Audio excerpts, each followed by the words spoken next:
नमस्कार. मी भाऊ तोरसेकर. तुम्ही बघत आहात प्रतिपक्ष. मित्रांनो, काल परवा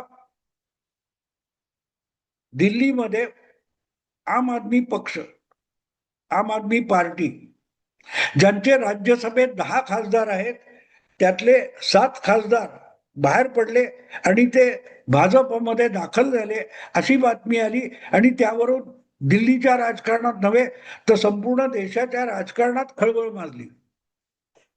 मी त्याच्यावर एक व्हिडिओ केलेला आहे की बंगालच्या 2 भागात किंवा 2 टप्प्यामध्ये होणाऱ्या मतदानाच्या बरोबर मधोमध हा मुहूर्त का साधण्यात आला, याची काय शक्यता असू शकते, याच्यावर पण मी एक व्हिडिओ केलेला आहे. आज मी हा विषय एवढ्यासाठी घेतोय की याचे जे जे परिणाम देशाच्या वेगवेगळ्या भागात होतील त्या दृष्टीने त्याकडे बघणं आवश्यक आहे.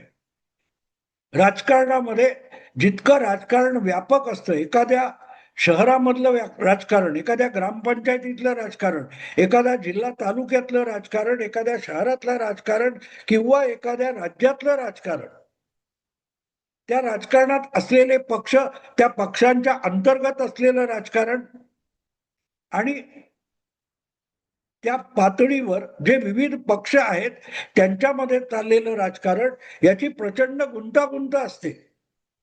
अनेकदा एका राज्यातल्या घडामोडीचा दूरगामी परिणाम हा पलीकडल्या कुठल्या तरी दुसऱ्या राज्यात होणार असतो. आणि म्हणून घटना कुठची आहे, तिचा कुठून तरी आसपासच्या कुठल्या इतर घटनांवर संबंध येतो का, संपर्क जुळला जातो का, हे बघणं आवश्यक असतं. आणि म्हणून आम आदमी पक्षाचे 7 खासदार फुटून भाजपमध्ये दाखल झाले तर त्याला ऑपरेशन लोटस असा शिक्का मारून तो विषय सोडून देता येत नाही. असं करण्यामागे अर्थातच आजकाल तुम्हाला माहितीये, ऑपरेशन लोटस किंवा कुठल्याही पक्षाचं फाटाफूट होते आणि त्याचा फायदा भाजपला मिळणार असेल तर त्याचं बिल नेहमी केंद्रीय गृहमंत्री अमित शाह यांच्या नावावर फाडलं जातं. मध्यंतरी तुम्हाला माहिती आहे, आपल्याकडे ऑपरेशन तुतारी, ऑपरेशन टायगर असे शब्द प्रचलित झाले होते. ऑपरेशन तुतारी म्हणजे शरद पवारांच्या पक्षातले काही आमदार किंवा लोकसभेतले काही खासदार फोडले जाणार. तर शरद पवारांच्या राष्ट्रवादीत जे 8 खासदार आहेत त्यापैकी कोणाची फाटाफूट झाल्याची बातमी आली नाही.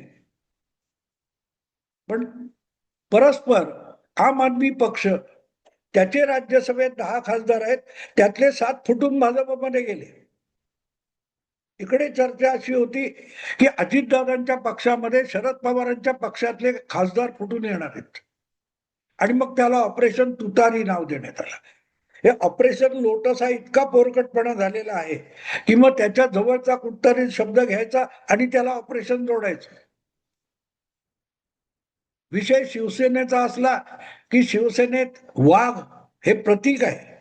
बाळासाहेब आपल्या लढवया शिवसैनिकांना ढाण्या वाघ म्हणायचे आणि शिवसेनेच्या प्रत्येक राजकीय प्रतीकामध्ये वाघाचा समावेश असतो. हा बघा कसा माझा ढाण्या वाघ आहे, असं बाळासाहेब तुमच्या आनंद दिघे असतील, शिशिर शिंदे असतील यांच्याबद्दल बोलायचे. पण शिवसेनेचा वाघ ही शब्दावली तयार झाली होती.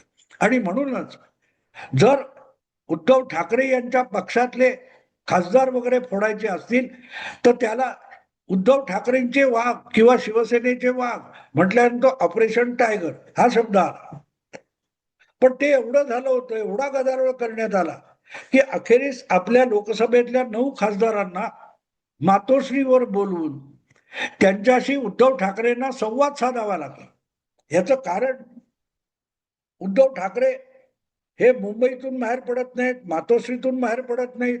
एवढा जिल्हा परिषद महापालिकांच्या निवडणुका झाल्या, राज्यव्यापी निवडणुका झाल्या, पण उद्धव ठाकरे मुंबई सोडून बाहेर पडले नाहीत. याविषयी स्थानिक पातळीवरच्या त्यांच्या पक्षाच्या नेत्यांची तक्रार असेल तर ती गैरलागू म्हणता येणार नाही. ज्या वेळेला एखादा पक्ष एक मोठी निवडणूक लढवत असेल काय 12 किंवा 14 जिल्हा परिषदांच्या निवडणुका असतील, मुंबईसह 29 महापालिकांच्या निवडणुका असतील, तर एकाच वेळेला तो पक्ष हा राज्यातल्या कानाकोपऱ्यामध्ये निवडणुका लढवत असतो. चंद्रपूर महापालिका आहे, मुंबई महापालिका आहे, धुळे जळगाव महापालिका आहे, तशी तिकडे सोलापूर महापालिका आहे. म्हणजे राज्यव्यापी निवडणुका झाल्या, भले त्या ठराविक महानगरांपुरत्या असतील, पण या महानगरातून साधारण 100च्या आसपास 70-80 तरी आमदार निवडून येत असतील, तर त्याला राज्यव्यापी निवडणुका म्हणावं लागतं. निवडणूक भले महापालिकेतल्या नगरसेवकांसाठी होणार असेल, पण त्याच परिसरातून 2, 4, 8, 10, 15, 25, 36 आमदार निवडून येतात त्या महानगरातून.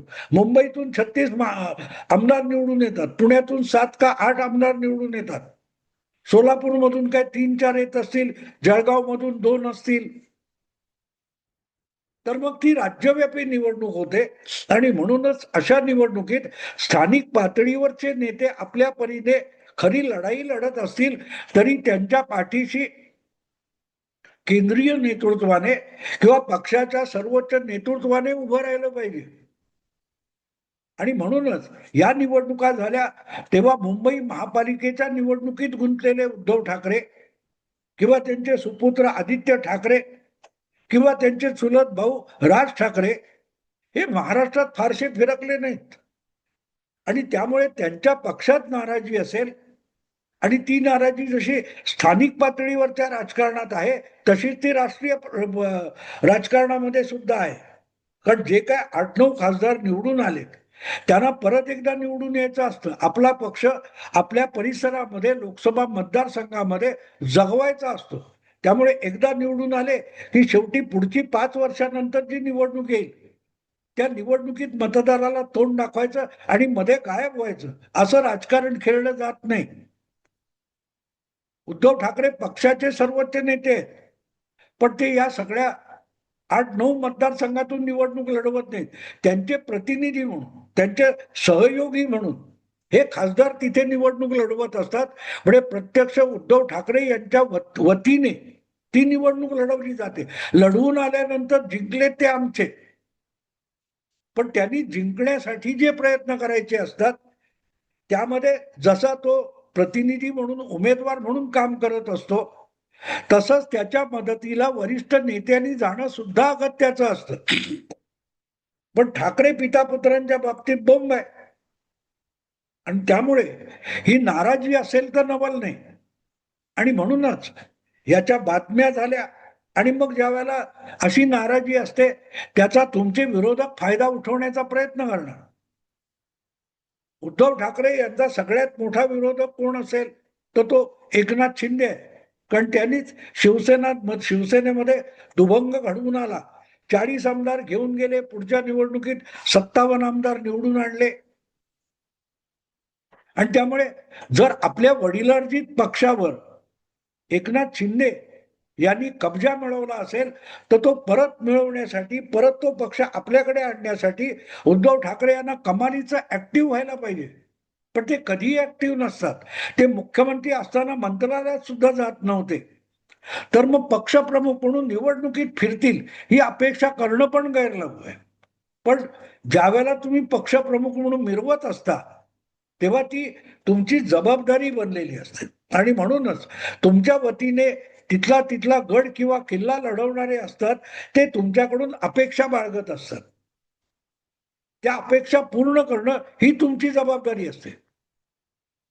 तो निवडून आलेला किंवा निवडणूक लढवून पडलेला असेल, त्याने तुमच्या नेतृत्वाच्या बाबतीत निष्ठावान राहिलं पाहिजे, ही जर तुमची अपेक्षा असेल, तर मग तो जेव्हा प्रत्यक्ष किल्ला लढवत असतो, तेव्हा तुमचं पाठबळ त्याला मिळणं, तुम्ही त्याला धीर देण्यासाठी, पाठबळ देण्यासाठी त्याच्या पाठीशी जाऊन उभं राहणं आवश्यक असतं. आणि त्यासाठी तुम्हाला आपल्या राहत्या घराच्या, निवासस्थानाच्या बाहेर पडलं पाहिजे. इथे उद्धव ठाकरे पिता पुत्रांची बोंब आहे. आदित्य ठाकरेंना वेगवेगळ्या पार्ट्या, समारंभ, नाईट लाईफ यामध्ये भयंकर इंटरेस्ट आहे. पण पक्षकार्य म्हणजे सभा, मोर्चे, मिरवणुका, आंदोलन, यातून पक्ष चालतो. पार्ट्या आणि नाईट लाईफ मधून कुठलाही राजकीय पक्ष चालत नसतो. पण हे आदित्य ठाकरेंना समजावायचं कोणी? ते निवडणुकीला उभं राहिल्यानंतर लोकांच्या गरजा कशा भागवायचा यावर बोलण्यापेक्षा मुंबईत नाईट लाईफ कसं सुरू करता येईल यावर बोलतात.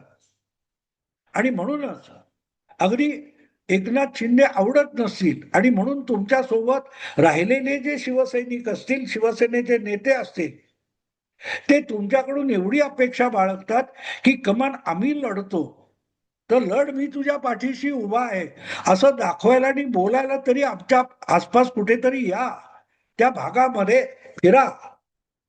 पण ती अपेक्षा पूर्ण केली जात नाही. आणि म्हणून जी तक्रार आहे की उद्धव ठाकरे यांना प्रकृतीमुळे येणं जाणं कुठे जमत नसेल तर निदान त्यांचा अत्यंत विश्वासू असलेला सुपुत्र आणि शिवसेना नेता, 2 नंबरचा शिवसेना नेता म्हणून आदित्य ठाकरेंनी तरी महाराष्ट्रावर फिरलं पाहिजे.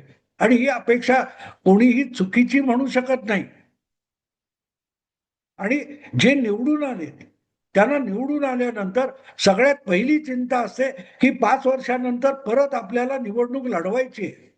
आपण बाळासाहेबांच्या पोटी जन्माला आलो किंवा त्या कुटुंबात जन्माला आलो, त्यामुळे आपण निवडणुकीशिवाय पक्षप्रमुख होऊ शकतो ह्याची गॅरंटी उद्धव ठाकरेंना किंवा आदित्य ठाकरेंना असेल.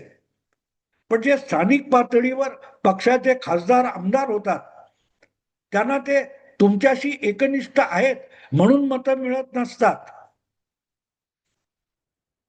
कोकणातले अनेक आमदार किंवा इतरत्रचे अनेक आमदार उद्धव ठाकरे बरोबरचे हे पराभूत झाले, ते निष्ठावान होते. पण उद्धव ठाकरे निष्ठा असल्यामुळे त्यांना मतं मिळाली असं बिलकुल झालेलं नाही. म्हणजेच त्यांना आपल्या मतदारसंघात धोर मेहनत करावी लागते, प्रचंड मेहनत करावी लागते. आणि अशी मेहनत करताना त्यांच्या पाठीवर हात ठेवणारा, त्यांना विश्वास देणारा नेता असावा लागतो. आणि ती अपेक्षा आहे. आणि ती अपेक्षा पूर्ण होत नसेल तर त्या कार्यकर्त्यांमध्ये नाराजी होणार की आम्ही एवढे राब राब राबतो, आम्ही तुमच्यासाठी उभे राहतो, आम्ही तुमच्यासाठी झीज सोसतो, आम्ही पदरमोड करतो आणि निष्ठा पण दाखवतो, आणि त्याला दाद द्यायला तर या, आणि नसेल तर मग तुमचे प्रतिस्पर्धी त्याचा फायदा उठवायला बघतात. एकनाथ शिंदे जर आपल्या असे नेते, कार्यकर्ते, प्रतिनिधी, निवडून आलेले आमदार, खासदार यांना वेगवेगळ्या प्रकारे मदत करतात आणि नुसती मदत करत नाही तर वेळ प्रसंगी त्यांच्यासाठी असतील तिथे धावून सुद्धा जातात. आता देखील उपमुख्यमंत्री असताना आपले एकनाथ शिंदे हे राज्यभर फिरत असतात. फक्त आपल्या गावी, दरेगावी गेले, नाराज झाले, फुरगटून बसले, रुसून बसले, या बातम्या येतात. पण एकनाथ शिंदे महाराष्ट्राच्या कानाकोपऱ्यात आपल्या पक्षाच्या विस्तारासाठी जातात, याच्या बातम्या किती येतात. पण ते जातात म्हणूनच उद्धव ठाकरे यांना झुगारून इतक्या मोठ्या संख्येने आमदार, कार्यकर्ते आणि शिवसैनिक शिंदेच्या सोबत निघून गेले. पण त्यापासून धडा शिकायची उद्धव ठाकरेंची तयारी नसेल तर आजही उद्धव ठाकरे यांच्याकडे जे उरले सुरले कार्यकर्ते, शिवसैनिक किंवा आमदार वगैरे असतील तर त्याला आपल्याकडे आणण्याचा प्रयत्न एकनाथ शिंदे करणार. आणि म्हणूनच शिंदे यांच्या विश्वासातले जे सहकारी आहेत, उदय सामंत, हे अधूनमधून ऑपरेशन टायगरची भाषा बोलत असतात. अमुक अमुक लोक, इतके आमदार, इतके काय ते खासदार आमच्या संपर्कात आहेत, हे जे येतं त्यातून मग ऑपरेशन टायगर हा शब्द येतो. ते कधी पूर्ण होणार आहे, कधी सुरू होणार आहे, कोणालाही पत्ता नाही. मध्यंतरी जेव्हा त्यावरून खूप गाजावाजा झाला, उद्धव ठाकरेंनी आपल्या खासदारांना मातोश्रीवर बोलवलं, त्यांच्याशी संवाद साधला, त्यांच्या तक्रारी ऐकून घेतल्या. त्यातून मग प्रियंका चतुर्वेदी यांनी जो आक्रस्ताळेपणा केल्याच्या बातम्या आल्या, हे सगळं आपण बघितलेलं आहे. पण मग बातम्या आल्या ते बारगळलं. का बारगळलं? नाही नाही, ते आता देवेंद्र फडणवीसांना नकोय. दिल्लीला पाहिजे असलं तरी मुंबईच्या भाजप नेतृत्वाला ते नकोय, म्हणून ऑपरेशन टायगर बारगळलं. हे पण विवेचन आपण ऐकलं असेल. पण विषय तसा नसतो. जसं मी आता आम आदमी पक्षाचं सांगितलं की आम आदमी पक्ष आणि शिवसेना यांचा दुरान्वये संबंध जोडता येणार नाही, पण तरी आम आदमी पक्षाचे खासदार फुटणं आणि शिवसेना विषयक टायगर किंवा ऑपरेशन तुतारी यांचा काही संबंध आहे का? बातम्या आपल्याकडे आल्या. तिकडे आम आदमी पक्षाचे राज्यसभेतले 7 खासदार बाहेर पडले आणि भाजपत गेले, तर इकडे तुतारी आणि टायगर हादरून गेलेले आहे. टायगर आणि तुतारी या ऑपरेशनसाठी मुंबईत खळबळ माजलेली आहे वगैरे वगैरे. तर आत्ता तसं काय झालेलं नाही आणि होणार पण नाही.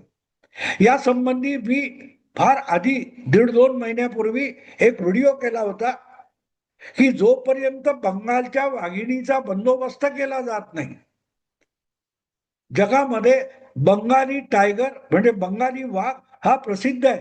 पट्टेरी वाघ असतो त्याला बंगाल टायगर म्हणतात. आणि म्हणून उद्धव ठाकरे पण जे बोलतात की ती बंगालची वाघीण एकाकी लढते, त्या बंगालच्या वाघिणीचा बंदोबस्त झाला की मग या महाराष्ट्रातल्या उद्धवनिष्ठ वाघांचा देखील विषय हाती घेतला जाईल. जोपर्यंत ममता दिदीचा विषय संपुष्टात येत नाही तोपर्यंत इतर घेतले जाणार नाहीत. पण याचा अर्थ असा नव्हे की त्याविषयी सगळी आलबेल आहे, बिलकुल नाही. भाजपचं केंद्रीय नेतृत्व हे आपल्या पद्धतीने दूरगामी योजना आखून त्यानुसार कार्यरत होत असतं. त्यांचं ऑपरेशन चालू आहे हे वरकरणी तुम्हाला दिसणार नाही, ते बातम्यांमधून झळकणार सुद्धा नाही. पण याचा अर्थ ऑपरेशन काय ते थंडावलं, बारगळलं हे निरर्थक आहे.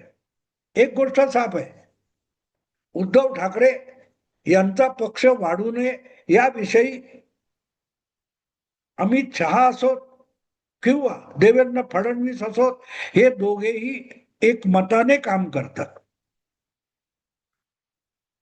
एकनाथ शिंदे हेच शिवसेनेचे नेता म्हणून पुढे यावेत आणि त्यांची शिवसेना बळकट व्हावी हा भाजपचा दूरगामी प्लॅन आहे. महाराष्ट्रात उद्या शिंदे आणि देवेंद्र किंवा भाजप आणि शिवसेना यांचं पटलं नाही, त्यांनी वेगळं व्हायचं ठरवलं तरी हरकत नाही. शिंदे यांच्यासारखा विरोधक भाजपला हवा आहे. भाजपला हवं आहे. भाजपचं देशाच्या विविध भागातलं राजकारण तुम्ही बारकाईने अभ्यासलं तर प्रादेशिक पक्ष संपवताना काँग्रेसला दुबळं करायचं, पण एखादा प्रादेशिक पक्ष आपला विरोधक म्हणून टिकवून ठेवायचा, हे भाजपचं व्यापक आणि दूरगामी राजकारण आहे. पण ते राजकारण खेळण्याइतकी तरतरी आणि इच्छाशक्ती जर उद्धव ठाकरेंकडे नसेल तर त्यांच्या जागी पर्याय म्हणून एकनाथ शिंदे हे उद्या भाजपच्या विरोधक म्हणून उभे राहिले तरीही भाजपला चालणार आहे. पण अंतिम हेतू साफ आहे की सत्तेत बसलेला हा हिंदुत्ववादी असला पाहिजे, तो सेक्युलर आणि लिबरल नसला पाहिजे. एकनाथ शिंदे उद्या भाजपशी घटस्फोट घेतील, सोडचिठ्ठी घेतील आणि भाजपच्या विरुद्ध दंड थोपटून उभे राहतील तरीही भाजपला चालणार आहे. कदाचित भाजपचा पराभव करून एकनाथ शिंदे मुख्यमंत्री होतील, त्यांचा पक्ष सत्तेत जाईल आणि भाजपला विरोधी पक्षात बसायला लागलं तरी बेहत्तर. सत्तेत आणि विरोधात दोन्हीकडे हिंदुत्ववादी पक्ष असला पाहिजे, हे भाजपचं व्यापक राजकारण आहे आणि त्या दृष्टीने सगळ्या हालचाली होत असतात. आणि म्हणूनच